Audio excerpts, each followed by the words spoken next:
Future में दुनिया बेहद बदल चुकी होती है और ओजोन लेयर के तबाह होने के कारण सूरज की किरणें बेहद तेज हो चुकी होती हैं। दुनिया भर में फसलें बर्बाद होने लगती हैं और सभी कंट्रीज को फूड क्राइसिस का सामना करना पड़ता है, जिसकी वजह से गवर्नमेंट पॉपुलेशन रिडक्शन पॉलिसीज को इंट्रोड्यूस करती है। इस पॉलिसी के तहत बुजुर्ग लोग उनकी फैमिली को कुछ फाइनेंशियल कॉम्पनसेशन के बदले एक बेहद आसान और बिना दर्द वाली मौत ले सकते थे। कहानी की शुरुआत होती है बॉब नाम के आदमी से, जो डॉक्स नाम की एजेंसी के लिए काम कर रहा था, जिनका काम अप्लाई किए हुए बुजुर्ग लोगों की बॉडीज ले जाना और फैमिलीज को कॉम्पनसेशन देना था। हर रोज की तरह वह आज भी एक घर से बॉडीज ले जा रहा था। उसी वक्त पास में कुछ लोग गवर्नमेंट टैंकर से पानी भर रहे थे, क्योंकि पानी की बहुत शॉर्टेज हो चुकी थी।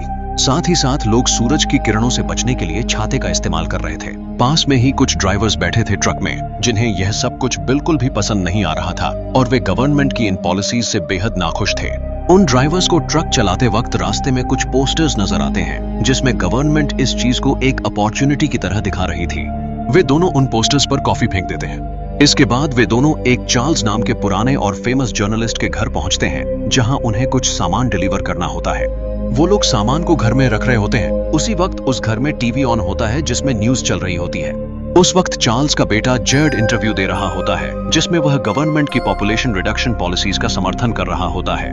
ये बात उन दोनों को बिल्कुल भी अच्छी नहीं लगती और वो लोग उसे अनाप शनाप कह देते हैं, मगर तभी उन्हें याद आता है कि वह चार्ल्स का ही बेटा है।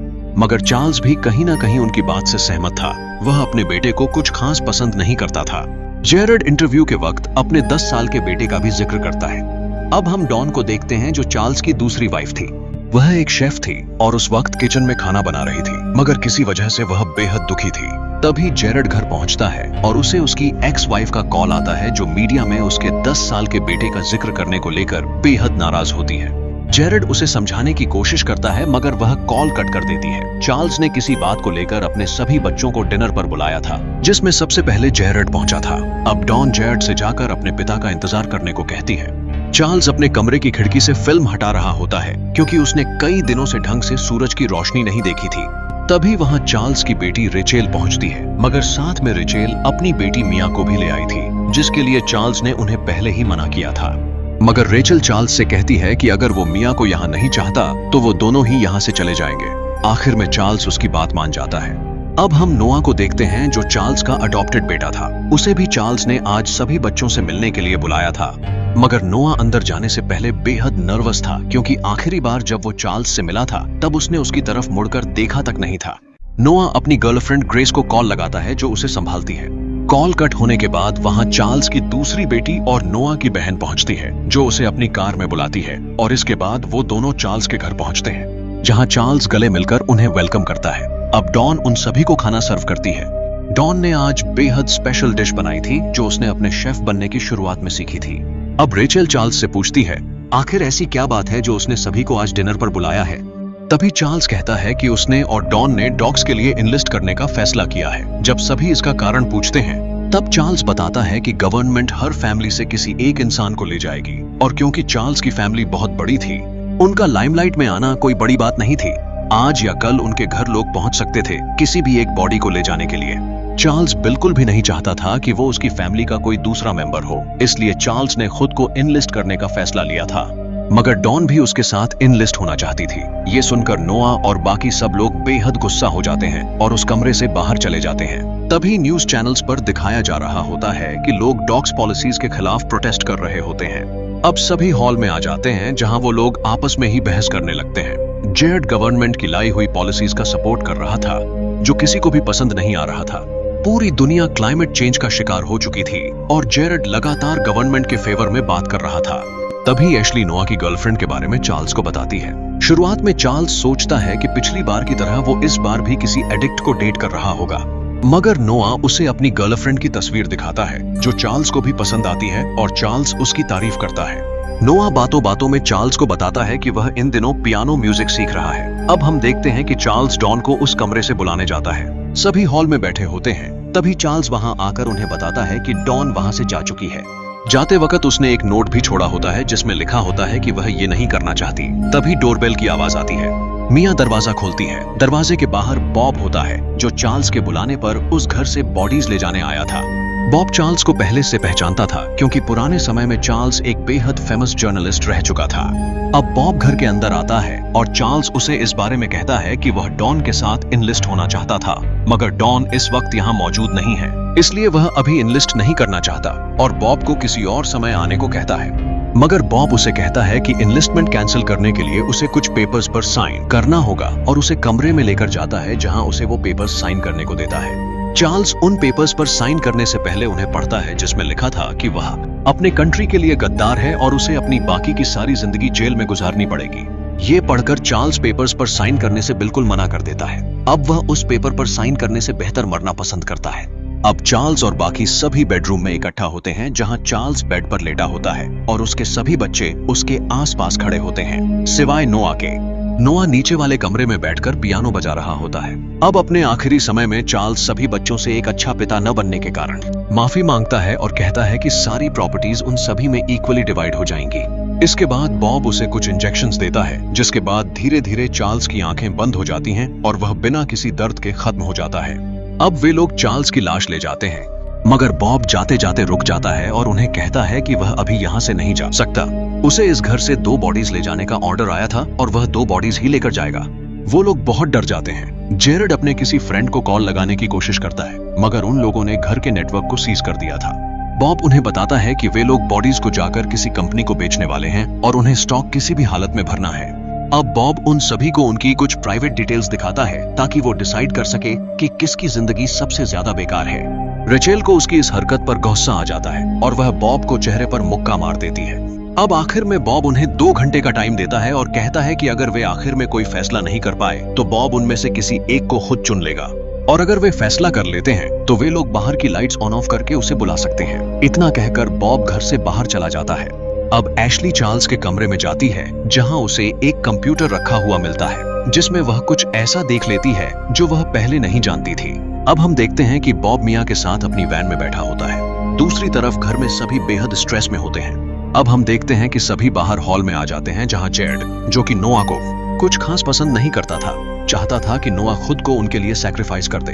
अब वे लोग आपस में कुछ भी तय करने के बजाय सिर्फ बहस कर रहे होते हैं। बॉब मिया के साथ बैठकर टाइम पास कर रहा होता है। तभी वे लोग बाहर की लाइट्स को ब्लिंक करते हैं।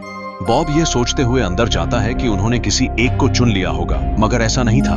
बॉब के अंदर आने पर वे लोग उससे कुछ सवाल पूछते हैं जिसमें रेचेल पूछती है कि कैसा हो अगर वे लोग उसे एक बॉडी लाकर दे दें। बॉब इस बात के लिए मान जाता है और इसके बाद बाहर चला जाता है। अब रेचेल उनसे कहती है कि अगर आज उन तीनों में से कोई मरेगा तो वह रेचेल तो बिल्कुल भी नहीं होगी।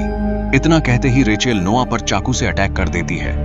वे लोग एकदम से हैरान हो जाते हैं, मगर आखिर में रेचेल जेरेड और एशली को भी अपनी बातों में फंसा लेती है। आखिर में एशली भी नोआ के खिलाफ हो जाती है और जेरेड तो उसे पहले से ही पसंद नहीं करता था। तभी एशली बताती है कि उसने चार्ल्स के कंप्यूटर पर उनके लॉयर का ईमेल देखा जिसमें नोआ के किए हुए एक कार एक्सीडेंट जिसमें एक लड़की मारी गई थी के केस से बचने के लिए चार्ल्स ने उस लड़की की फैमिली को $3 मिलियन दिए थे। ये सब सुनकर नोआ खुद भी शॉक्ड था। चार्ल्स की बची हुई प्रॉपर्टीज वे तीनों आपस में बांटने का फैसला करते हैं और नोआ को बलि का बकरा बनाते हैं। वे तीनों मिलकर नोआ पर किसी न किसी चीज से हमला करने की कोशिश करते हैं, मगर उस वक्त नोआ किसी तरह उनसे बचकर भागने की कोशिश करता है, मगर रेचेल उस पर चाकू फेंककर हमला कर देती है। नोआ खुद को बचाने के लिए एक कमरे में बंद कर लेता है, खुद की बॉडी से चाकू निकालता है और नोआ अब बेहद बुरी हालत में होता है। नोआ अपनी गर्लफ्रेंड ग्रेस को एक मैसेज लिखता है और अपने फोन को घर से बाहर गार्डन में फेंक देता है, जिसकी वजह से वो मैसेज ग्रेस को चला जाता है। वहीं बॉब रेचेल की बेटी मिया को बताता है कि वो कितनी मतलबी औरत है और उसकी वजह से कितने लोगों को परेशानी हुई है। ये सुनकर मिया गुस्सा हो जाती है और बाहर जाने की कोशिश करती है, मगर गार्ड्स उसे बाहर नहीं जाने देते। अब हम देखते हैं नोआ एक लकड़ी की कुर्सी को तोड़कर उसका हथियार बनाकर उस कमरे से बाहर निकलता है और बाहर भी इधर उधर पड़ी नुकीली चीजें इकट्ठा कर लेता है। नीचे वाले कमरे में जाने पर उसे एशली मिलती है जिसके पास उस वक्त कोई भी हथियार नहीं था। एशली नोआ को देखते ही डर जाती है और कहती है कि उसे माफ कर दे, रेचेल ने उसे भड़का दिया था इसलिए वो उसके खिलाफ हो गई थी। नोआ उस वक्त उसे माफ कर देता है और उन दोनों के बारे में पूछता है। एशली उसे बताती है कि वो दोनों लिविंग रूम में हैं। नोआ उन्हें ढूंढते ढूंढते लिविंग रूम में जा ही रहा था कि तभी एशली दीवार पर लगी उनकी कुछ बचपन की फोटोज दिखाकर उसका ध्यान भटका देती है।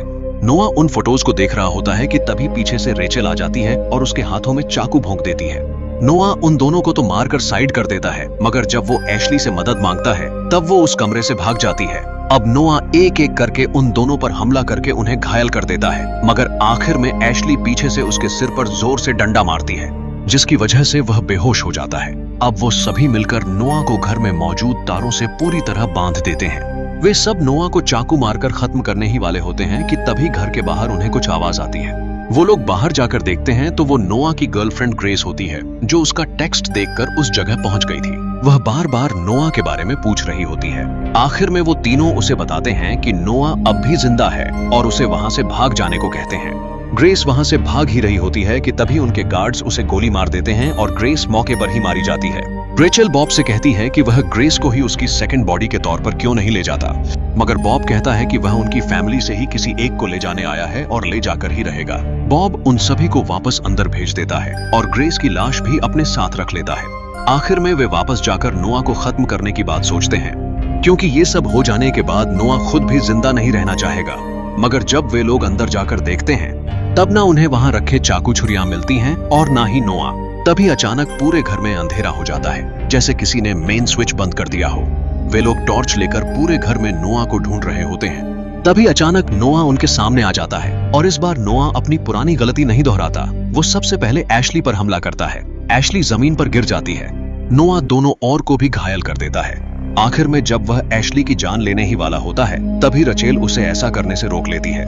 अजीब तरह से उन तीनों में जैसे कोई अच्छाई जाग उठती है और अब वे तीनों नोआ से खुद को मार डालने के लिए कहने लगते हैं। ये सब देखकर नोआ का दिल भी पिघल जाता है और वो चारों मिलकर अब बॉब को खत्म करने का फैसला करते हैं। वहीं दूसरी ओर मिया बॉब से बस एक बार मिलने की गुजारिश कर रही थी, क्योंकि अब उन चारों में से कोई एक मरने वाला था। मगर बॉब को उसे रोता देखकर हंसी आ रही थी, जैसे इंसानियत उससे पूरी तरह खत्म हो चुकी हो। इधर बॉब से भिड़ने से पहले उन सबको खुद को संभालना जरूरी था, क्योंकि तीनों ही बुरी तरह घायल थे। अब वे तीनों मिलकर एशली की हालत सुधारने की कोशिश करते हैं। तभी एशली बेहोश हो जाती है। उधर बॉब का दिया हुआ समय भी खत्म हो जाता है। बॉब अब घर के अंदर आता है, जहां उसे कोई और तो नजर नहीं आता, लेकिन एशली की लाश पड़ी मिलती है। अब बॉब सबको बाहर बुलाता है और एशली की लाश के बदले मिलने वाले पैसों की डील पूरी करने ही वाला होता है कि तभी अचानक एशली उठती है और बॉब के गार्ड के पैरों में चाकू घोंप देती है। इसी पल का फायदा उठाकर चारों मिलकर उन दोनों के गले पर चाकू रख देते हैं और बाकी गार्ड्स को धमकाकर उनकी गन भी छीन लेते हैं। लेकिन इतने में एशली दोबारा बेहोश होकर गिर जाती है। उनके ध्यान भटकने का फायदा उठाकर बॉब भागने की कोशिश करता है, मगर जेरड बंदूक से उसके सिर पर जोरदार वार करता है और बॉब वहीं बेहोश होकर गिर पड़ता है। जब बॉब की आंख खुलती है तो उसके सारे गार्ड्स बंधे हुए होते हैं और खुद बॉब उसी पलंग पर पड़ा होता है, जहां अब उसी की जान लेने वाली दवाइयां उसके लिए तैयार रखी गई होती हैं। और आखिरकार वे लोग बॉब को उन्हीं इंजेक्शनों से खत्म कर देते हैं। यहीं पर हमारी मूवी का अंत होता है। जाते जाते हमारे चैनल को सब्सक्राइब करना बिल्कुल मत भूलिए, क्योंकि ऐसी ही धमाकेदार कहानियां हम लाते रहेंगे।